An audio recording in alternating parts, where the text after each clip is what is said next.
Thank you so much. It's wonderful to be here, and thank you for those of you that have stayed to listen to this session.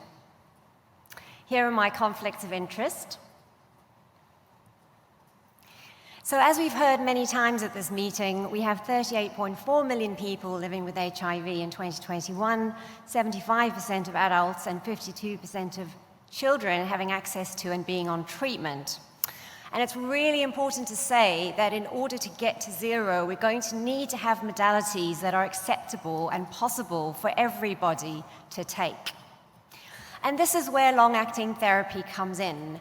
And at the moment, the indication for long-acting therapy is for those who are switching while undetectable.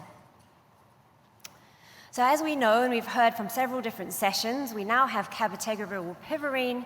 It's a 2-drug complete regimen dosed 2 monthly. And given in this way, it amounts to 6 treatments per year.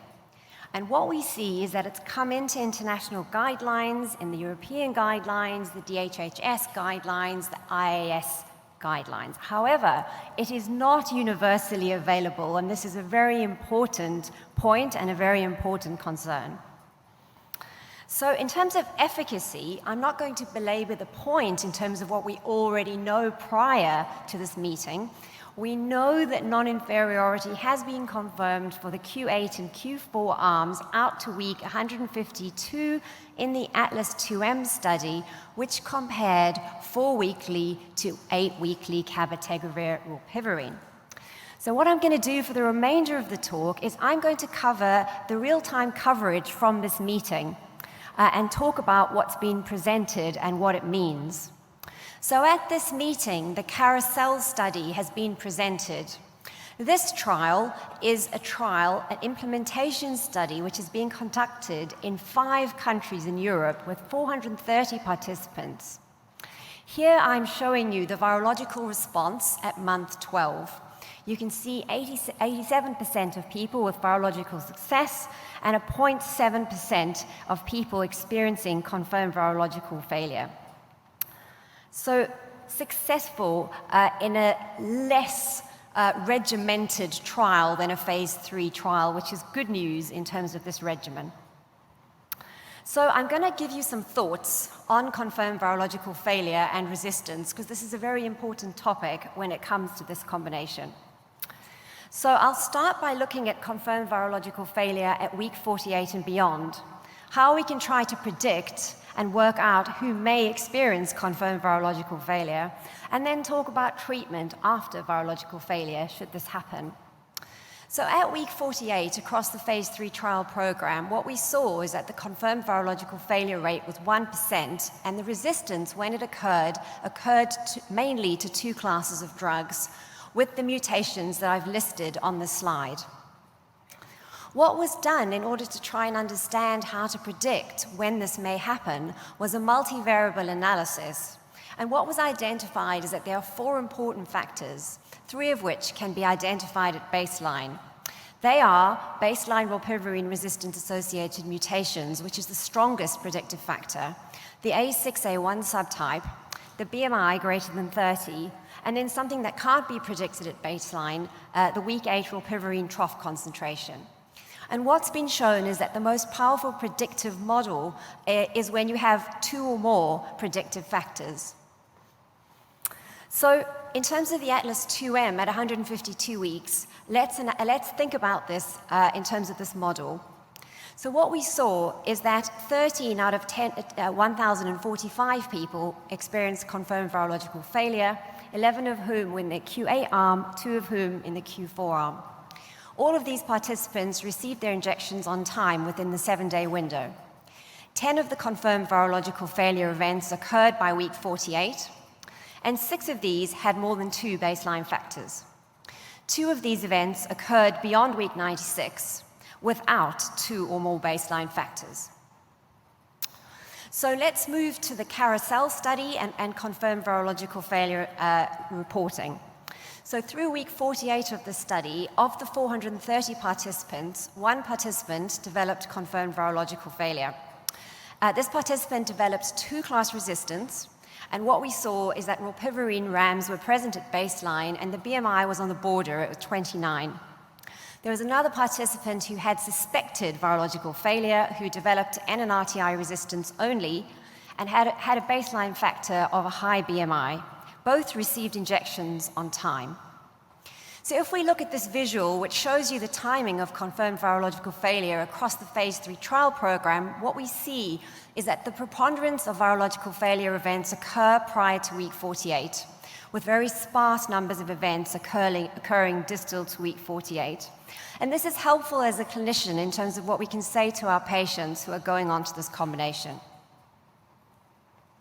In terms of resuppression post-confirmed virological failure, what is known is that in the FLAIR study, 4 of the 5 participants were resuppressed on a subsequent regimen, and in the Atlas 2M study, 12 out of 13. The remaining 2 were finding difficulties with adherence, and this was at the heart of the lack of resuppression.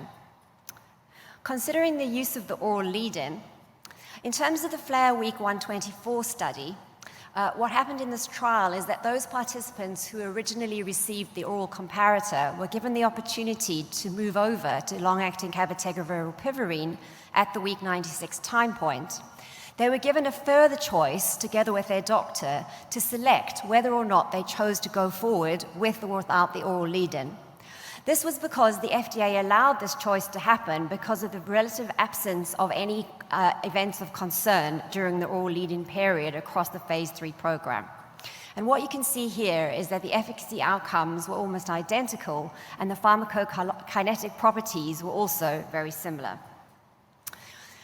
At this meeting, there's some data from the SOLAR study concerning the oral lead-in usage. The SOLAR study is a study comparing bictegravir FTC and TAF to cabotegravir pivirine long-acting. And what this study reported on was a survey for 111 healthcare professionals in 13 countries. They evaluated why the healthcare professionals opted for or against the use of the oral lead-in.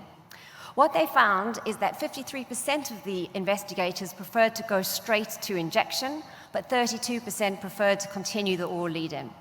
There were regional differences, and there were differences with sites with more patients preferring to go straight to inject, and those who were comfortable with the safety profile were happy to go straight to inject. But investigators had already done trials which had used an oral lead-in, preferred to stick with the oral lead-in. So that's the first readout from the SOLAR study. In terms of safety, at week 152 of the Atlas 2M study, no new safety signals have arisen. The most commonest non-injection site adverse events are pyrexia and fatigue. There was a 1% adverse event withdrawal rate in the Q8 arm, and 2% discontinued due to ISRs by week 152. Within the SMPC, which we now have, there are 4 things listed in terms of serious potential adverse events. They are hepatotoxicity, pancreatitis, cellulitis, and post-injection reaction. These are all very, very uncommon events. So implementation, who, where, and how shall we include? At CROI 2022, we saw an interim analysis from the MOCA study, which enrolled adolescent participants. This is a very important potential population. What was seen in this interim analysis is that cabotegravir pivirine in adolescents achieved similar exposure to adults. There were no new safety concerns, and adolescents and parents both found it highly acceptable. Obviously, we're still waiting for the efficacy readouts in this trial. At this meeting, we saw the data, the first readout from the CARLOS study. The CARLOS study is a study which is held in Germany. It's considered to be a real-world study of 236 participants from 18 sites. 95% of these participants were male, 75% are under the age of 50, and the ethnicity was not described in this abstract. What I'm going to show you here is the suitability for cabotegravir pivirine from the perspective of the healthcare provider. And what you see is the most common patient characteristics considered as important for suitability for long-acting therapy, and people were able to select multiple responses. And these things were people who are tired of taking pills every day, people who feel experiencing stigma or stress or anxiety over daily adherence, or concerns about disclosure. Rather concerningly to me, The fifth most common reason that someone may be considered suitable for long-acting therapy in this trial was being male. So moving towards inclusion, I always try to end all of my talks on the topic of inclusion. When implementing long-acting cabotegravir or pivarine, it's not only important to move out to other settings beyond the resource-rich world, but it's also important to ensure that this is a therapy that is for everybody.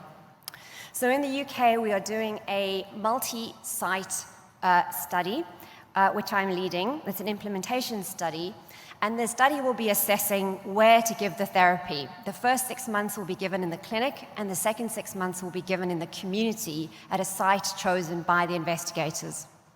This study adopts a proactive approach. It's an anti-racist, anti-sexist, and anti-ageist study design. We will be capping white participant enrollment, we will be capping male participant enrollment at 50%, and we will be capping the enrollment of people under the age of 50. And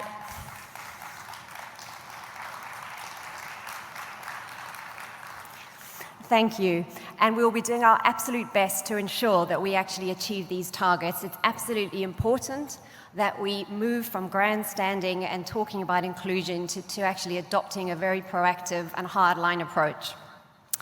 We'll also be doing the NOLANA sub-study, which is about understanding the reasons for non-participation in this trial for people who chose to go forward and take cabotegravir or pivarine within the NHS. And I think it is vitally important that we start to gather data on participants who don't come from the traditional categories. So with that, I'm going to end and hand over to the next speaker. Thank you for your attention.